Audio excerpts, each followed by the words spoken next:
am in fact the mole. The person who plays it is perfect. Expecting to host Camp Big Brother. Girl, I see past you. Hey Survivor Durant, I'm Jaira Batulin. I'm the host of Survivor British never Columbia. before seen game. The reindeer games. This is Durant LRG's baby, and we're here to stay. What's up, everyone? It is your host, Cheston Smith, back with another video. This time, the top 10 seasons of Survivor Durant. Today, I am here with a special guest to go over the top 10 seasons, the winner of Battle of the Best. This man knows quite a lot about Survivor and has helped me break down each individual stat and characteristic of every season of Survivor Durant to get a definitive ranking of our top 10 seasons. This man, who has played Survivor Durant 4 times, won twice, is none other than the Diabetes King himself, Nate Hodson. Thank you for being here today. Hey, I'm glad to be here and glad to represent. So we're about to go over the top 10 list. How do you feel about this? What are you looking for in a dominating season? Yeah, so I think there's several different criteria, aspects that we're looking at. We're looking at, the overall gameplay of the season. We're looking at, the twists and how it affected how people operate within it, and, how many impact players came from a specific season. And then, of course, how did the final tribal end off the season? Did it leave us with a positive note or maybe a sour taste in our mouth? All those factors put in together, and I think with much critique, I am pretty confident in this list. And our lists were actually pretty much the same. We both came up with our own lists, mashed the two up to get a definitive locked-in top 10 list, and there was very few differences. And with that being said, let's go ahead and get started at number 10. We have confidently locked in season 1, the first season of Survivor Durant, a classic of just broing down for the ultimate competition to see who's man of the house. You got to give it out to Slick Daddy Cole Brentz, the kingpin himself, for locking up that season. That season was a good time, but in a game full of roommates, there's not much you can do. The dynamics are kind of locked in already. The game is kind of made up, and all that you can really do is hope for a hidden immunity idol to come out of nowhere or an individual immunity win to prevent certain plans from happening. Other than that, it's pretty much a predictable game. Yeah, I agree, and I think there's always going to be a place for it and appreciation for it, but I think you stack it up against all these other games that went through hours of planning and thought and some diversified casting versus a game in a house full of roommates that know each other, know the dynamics, and as you said, the game's kind of set before it starts. I mean, didn't have much of a chance on this list, but that doesn't mean that there's not an appreciation and value for it. And who do we have in at number 9? At number 9, we have Twist of Fate Season 7. I think a pretty cool twist, pretty fun twist. It made the players think. Had arguably the strongest singular play within the season. But again, the dynamics were kind of tied going into it. There wasn't a lot of diversity or a whole lot of variability that we could expect from that. And, unfortunately, it kind of came to a kind of a sour end with the final tribal. There's just no other way to put it. And I say that as it doesn't take anything away from the player that did win, but unfortunately, there was a player next to him throwing it. Peyton definitely did deserve the win, without a doubt. And I think that even if the player next to him didn't throw it, Peyton still would have won. The twist was kind of lackluster in comparison to the other twists that we have, which were more well thought out. This was just about luck, and you can't really think around luck all of the time. Either someone got something or they didn't. For those reasons, mixed with this being a complete second chance season, other than Cameron showing up, he was the only new player. Like you said, it did leave some room to be desired for the dynamics of the game. And that brings us in at number 8, which had the opposite, which was only one new returning player and all brand new players. That's because number 8 is Rising Sun in Shadows, a fun twist where most things, if not everything, was in the shadows, wasn't told to the players at all. The dynamics, the relationships of the people coming into the game, the immunity challenge results, as well as other twists were kept secret from the players. players. And anticipation was very high, forcing the players to be on their toes at all times. But ultimately, we've seen a steamroll finish for the alliance of Shelby, her husband Edgar, and also their great friend Mikey. In a game where most people don't know each other, no one else really had a chance. And if you look at any other typical game of Survivor Durant where there are a lot of people who do know each other, they might have had some stiff competition. Now, with the desire of Season 10 and going forward of having only max 2 people that know each other, this would be a lot harder to pull off. With that being said, we only had a few impact players of the season, Shelby being one of them, and of course the winner himself. Hopefully we get a few more people in the future to come out and play again. What was your thoughts of Rising Sun and Shadow, Nate? Couldn't have said it better. I think whenever you have a core group of 3 that know each other, and especially to the caliber that they do know each other against a whole open fish barrel of new people, it's going to be hard to overcome that. As you said, now in this new era where we're maxing the dynamics of who you know externally to 2, that would be difficult to work through, and I think we have evidence that did occur later on. So for those reasons, I think that's an appropriate placement. And with that, we will roll into our 7th ranked season, and that is Season 4, Terror of the Troll. Now, this season, I will say very fun. Leave it at that level. It was a very fun season with kind of a wacky twist. It's literally Terror of the Troll, something that you probably wouldn't see and probably never will see in another game of Survivor. So that was fun, but unfortunately the game just kind of started off in a place where it was kind of doomed to be what it was, unfortunately, with there being 8 players that showed up. It was a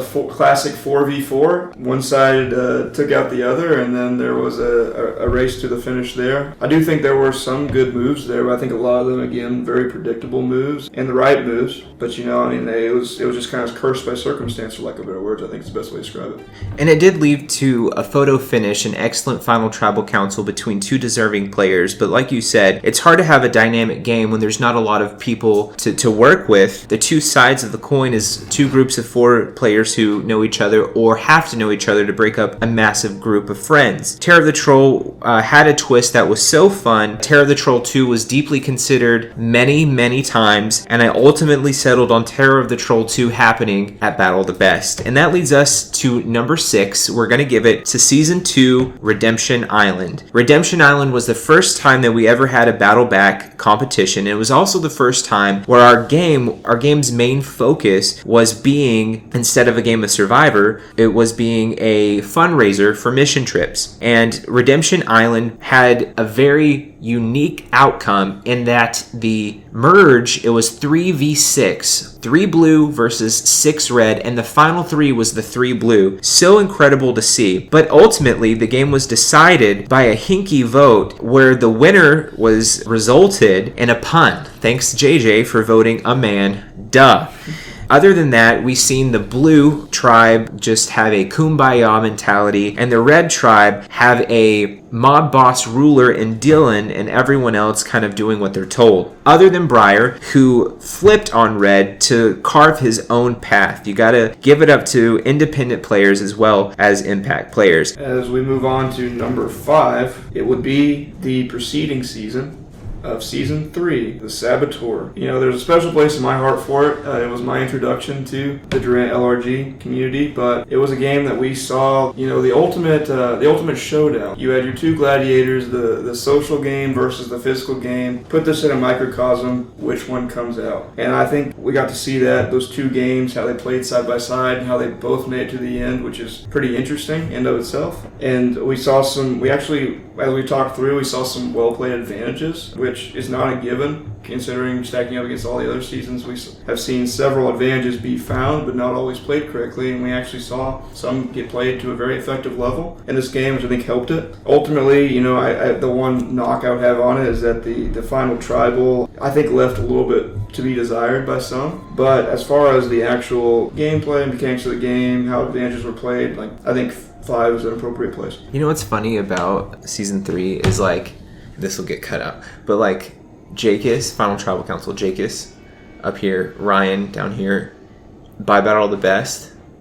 Yeah. Ryan coming into her own, coming up here, and Jacus falling down here. It's you become rusty, man. Yeah. So now going on to number 4. The Season, who is ranked number 4. This was a tough one. We went back and forth for over 20 minutes trying to make sense of what season falls into number 4 and which season falls into number 3. These two in particular were very close, but ultimately, for these reasons, we have given number 4 to Assassin's Creed Season 6, an excellent season, especially the first half of the game, even up into the final tribal council. It was such a dynamic season where all players were trying to do what was best for them. I mean, that's kind of the name of the season, Assassin's Greed, trying to make sure all the players are going to be greedy. Everyone given that temptation of, are you going to backstab your buddy in order to get a perk that benefits you alone? And also forcing the players to think about that logically, to circumvent that. Who is going to go for the temptation? Can I count on them in order to execute a plan? This forced players to think on a higher level, which excelled the rankings of Assassin's Creed on this list. Unfortunately, the final tribal council left something to be desired, where we had one player who was very looked down upon and one player who kind of threw in the towel. Whether it was because it was a lack of knowledge or because they truly felt that way, there was a lot of things going on with the final tribal council, but one thing we can say positive about the final tribal council is that it had a jury that was willing to do things that benefited the game of Survivor regardless of how they felt about the players personally. I will also say that this game had a ton of impact players and independent players. Whether the player was impactful or not, they were usually thinking for themselves, and I think other than Robbie Patchen, who I begged to come so we could get the numbers for this game, everyone was there to try and win. Some, better than others. We got to see the classic return of JJ for the legendary third time, as well as the return of Thomas Dinglers. That was really cool. Assassin's Creed was, I think, your first time being on production, right, Nate?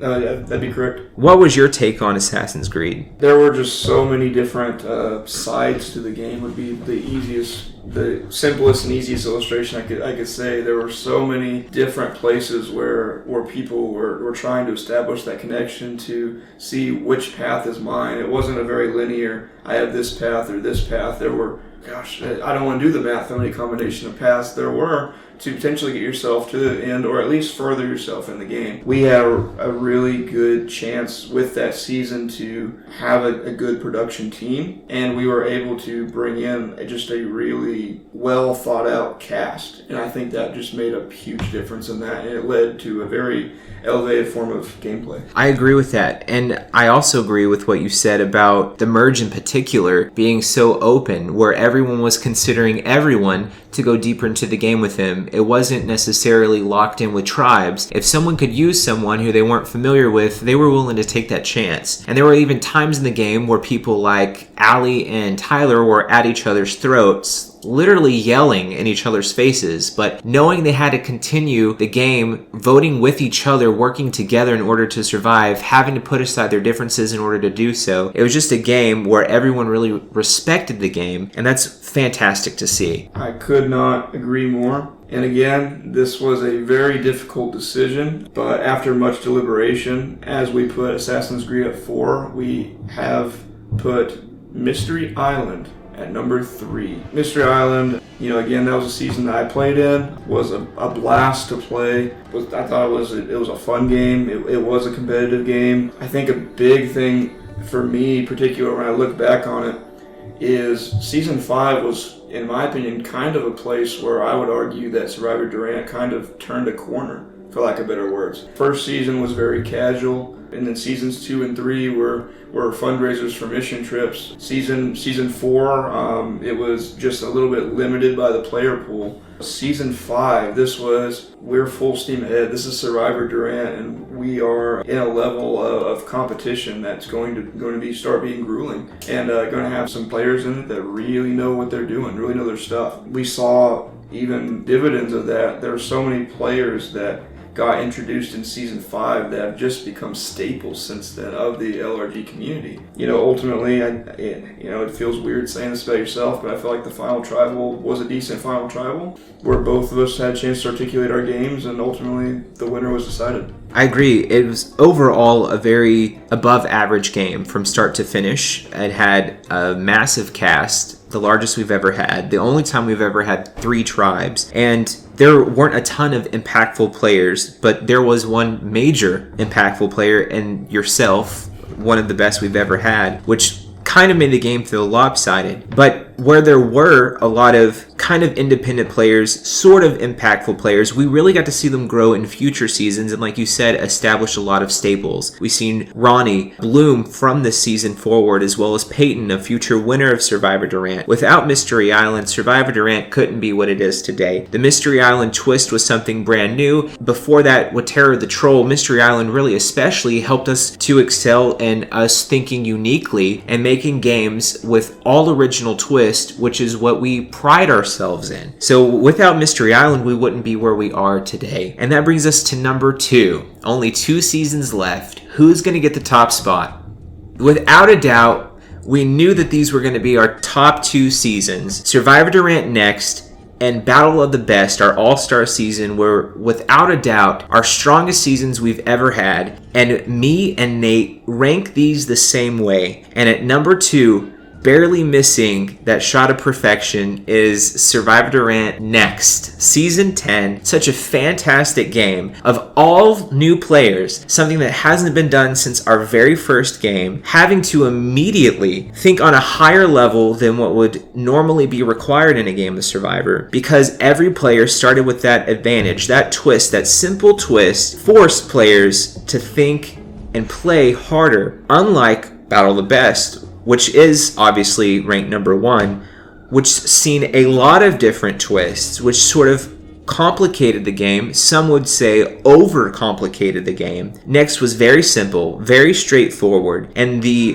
simplistic twist in it forced major complications and decisions into the game. Most of these players were very hungry, wanted that victory for themselves, wanted to be called the Survivor 10 champion. Many of these players will get their shot in the future to play again. I hope many of these players are our next staples, like Ronnie and Nate and Peyton and Mason. It is so exciting to think about who could be our future staples, and I am confident, and I'm usually not wrong about this, I'm confident that at least one of these people from this cast will be a future Survivor winner. Yeah, no, I couldn't agree more. There are 2 major points of emphasis for me on why I put this as the number 2 season. Number 1, and this was obviously design of the twist, but you know, it's one thing to have a twist design, right? But there's another thing for that twist to be, lack of better words, utilized effectively.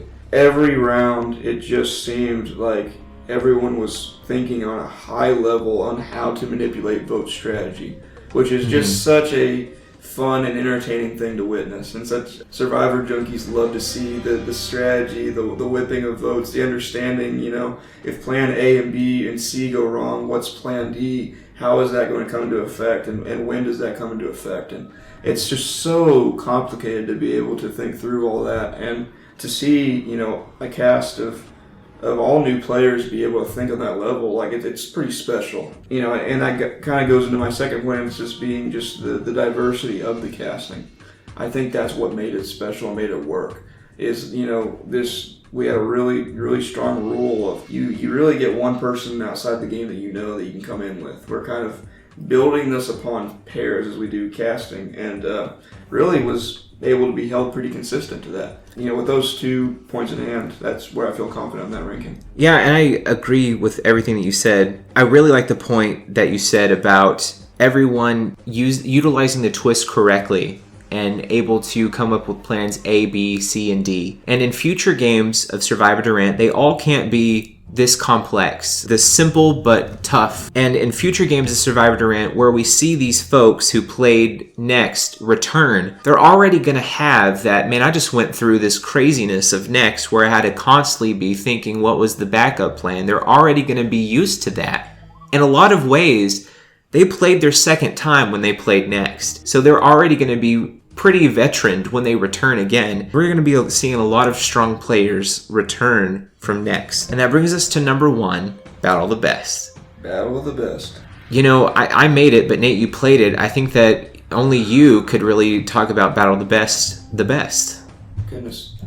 Battle of the Best, it was just, and I know that it'll be topped. I know it will, but there was just a place where that was so close to what I think a real, CBS Survivor experience would be without being it. You're just there in the middle of the woods, you're roughing it, and you are being required to think at such a high caliber, but your body does not have what it's used to. You are thrust into the most vulnerable state that you can be, and still being challenged to just think on such a high level.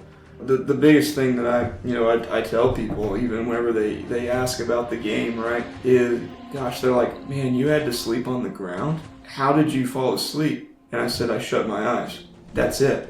The game, it's so taxing. There's so much going on. And it's one of those things that it just opened my eyes to the fact, whenever I'm watching, the CBS show, I'm thinking, as people are going through, I'm like, how do they ever sleep? Why would you not always be wanting to have that chance to go look for an idol or go find an advantage when everyone else is sleeping? But whenever I was out there, this was even only 2 nights. I completely understood. Every night I was ready to turn my brain on and brain off, and get some peace. And it was not hard to do so. Once my back of my head hit my shoes that I was using as a pillow, I fell asleep. That's just such a raw experience, such a special experience, even alone. And then you factor in the gameplay of how all the twists coming at you at once, and you're having to think from, I like to say, you're thinking from all sides of the game.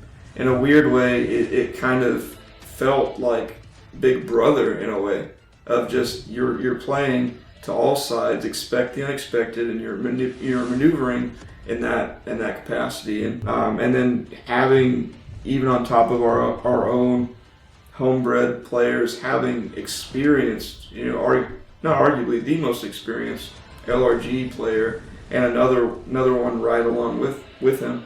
I mean, you're bringing in a whole new caliber of gameplay that we all got to enjoy and play, and just something special about it. Well, that's our top 10 list. Nate, I can't thank you enough for giving me your time to record this podcast, but also to go over in depth each season individually. That took a lot of time for us to carefully consider each season and their placement. I think that between the two of us, we have some of the most, if not the most, experience when it comes to Survivor Durant. These are our top 10 rankings of Survivor Durant. Let us know what you think if we got it right, and we look forward to seeing you again in the future when we archive Survivor Durant next.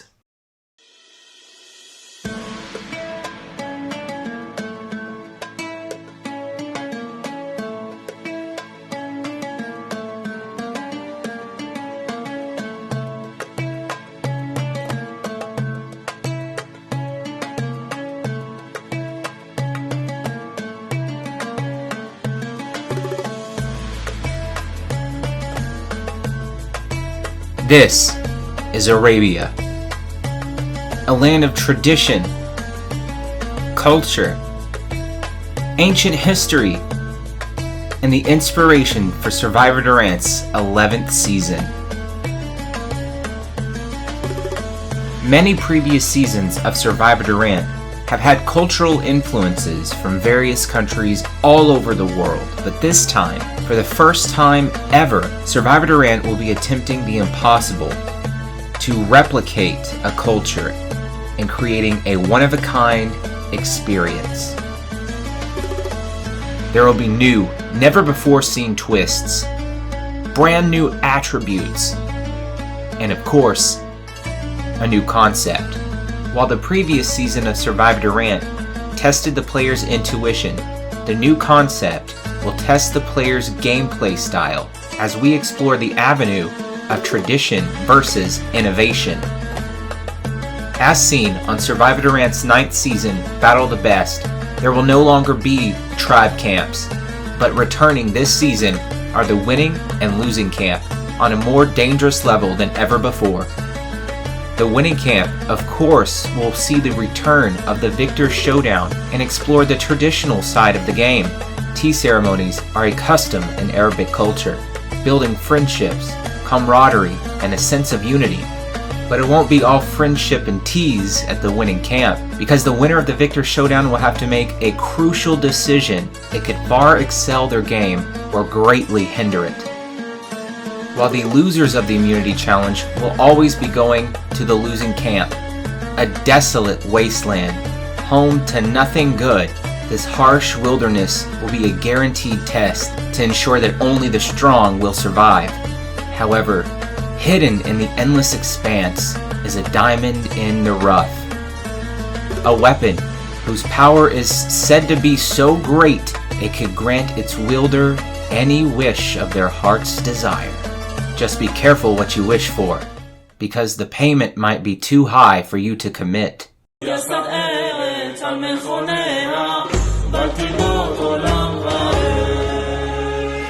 Who has what it takes to outwit, outplay, and outlast all the others and claim themselves as our 11th Survivor Champion? Will it be tradition over innovation? Power over friendships? Find out in Survivor Durant's 11th season, Wishes over Arabia.